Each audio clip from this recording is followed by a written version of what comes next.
सोचिए, एक ऐसी दुनिया जहां अदालत में जज की कुर्सी पर कोई इंसान नहीं बल्कि एक आर्टिफिशियल इंटेलिजेंस बैठा हो। चलिए, आज हम इसी भविष्य की अदालत में चलते हैं और देखते हैं कि जब न्याय का हथौड़ा एक एल्गोरिदम चलाता है तो होता क्या है। और देखिए, कहानी की शुरुआत ही इस जबरदस्त सवाल से होती है। ये सवाल ना हमें सोचने पर मजबूर कर देता है। क्या टेक्नोलॉजी सच में इंसानियत की जगह ले सकती है, खास तौर पर तब जब बात इंसाफ की हो?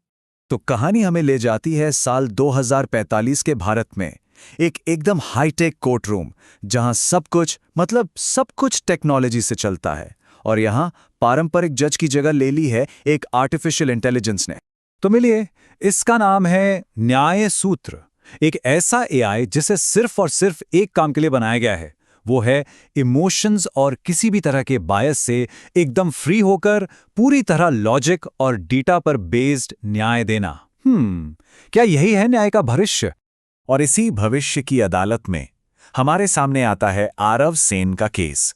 यही केस इस पूरी कहानी का सेंटर पॉइंट बनेगा और हमें दिखाएगा कि आखिर मशीनी न्याय के मायने क्या हो सकते हैं। तो सवाल यह है कि ये एआई जज आखिर किसी फैसले तक पहुंचता कैसे है? देखिए, इसका तरीका इंसानों से बिल्कुल अलग है। ये इमोशंस पर नहीं बल्कि सिर्फ और सिर्फ नंबर्स और डेटा पर डिपेंड करता है। और सुनिए, ये कोई नॉर्मल एनालिसिस नहीं है। किसी भी नतीजे पर पहुंचने से पहले ये एआई क्राइम सीन की हर छोटी बड़ी पॉसिबिलिटी को परखने के लिए लगभग 12.5 लाख, जी हां, 12.5 लाख सिमुलेशंस चलाता है। ये तो इंसानी दिमाग के लिए सोचना भी मुश्किल है, करना तो दूर की बात। यहां एक बहुत जरूरी बात समझने वाली है। एआई का फैसला सच पर नहीं बल्कि सबसे संभावित सच पर टिका होता है। मतलब, ये अनगिनत डेटा पॉइंट्स को एनालाइज करता है और उस नतीजे पर पहुंचता है जिसके होने के चांसेस सबसे ज्यादा हों। तो आरव सेन के खिलाफ एआई क्या क्या देखता है?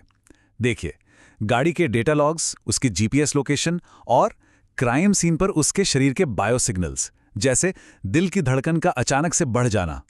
पहली नजर में देखें तो ये सारे आंकड़े ऐसे हैं जिन्हें कोई झुठला नहीं सकता। और इन सभी सबूतों को मिलाकर एआई अपना पहला नतीजा देता है। जैसा कि इस चार्ट में साफ दिख रहा है, आरव सेन के दोषी होने की संभावना है 89.7%, लगभग 90%। मतलब आंकड़ों के हिसाब से तो ये केस क्लोज्ड है। लेकिन कहानी में असली ट्विस्ट तो यहीं से आता है। जब सबको लगता है कि मामला अब खत्म हो गया, ठीक तभी इस परफेक्ट दिखने वाले सिस्टम पर एक बहुत बड़ा सवाल खड़ा कर दिया जाता है। डिफेंस लॉयर का सिर्फ एक सेंटेंस और पूरे केस का रुख ही बदल जाता है। उनका तर्क ये था कि सिर्फ प्रोबेबिलिटी के बेस पर किसी को दोषी नहीं ठहरा सकते। क्यों? क्योंकि प्रोबेबिलिटी कभी भी 100% सच नहीं होती। और यहीं पर उठता है कहानी का सबसे बड़ा सवाल। क्या नंबर्स किसी के इरादे को समझ सकते हैं?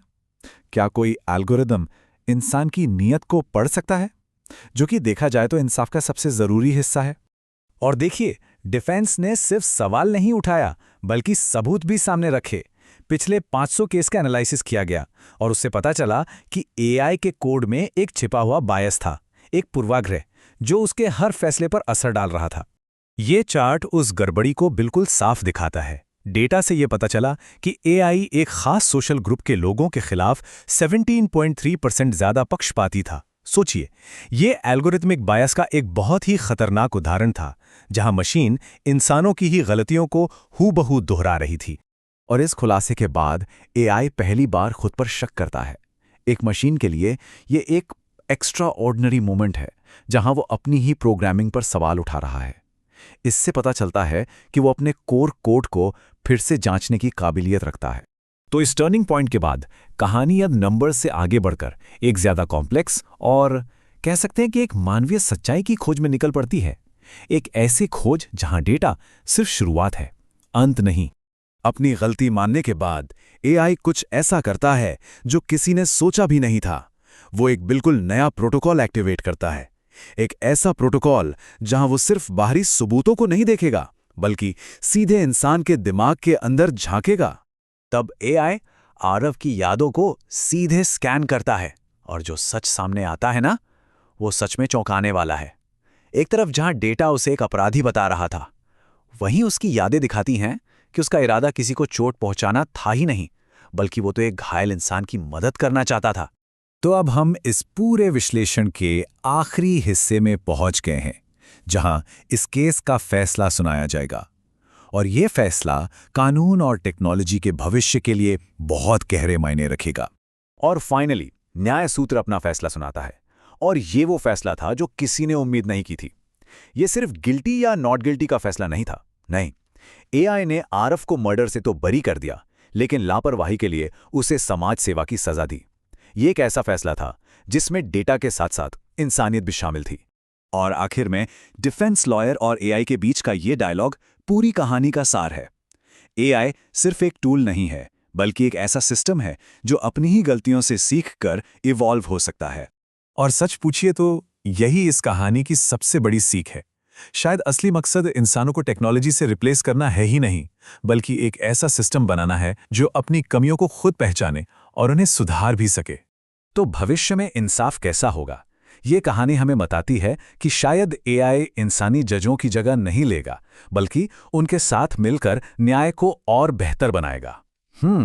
सोचने के लिए एक बहुत ही दिलचस्प ख्याल है ना?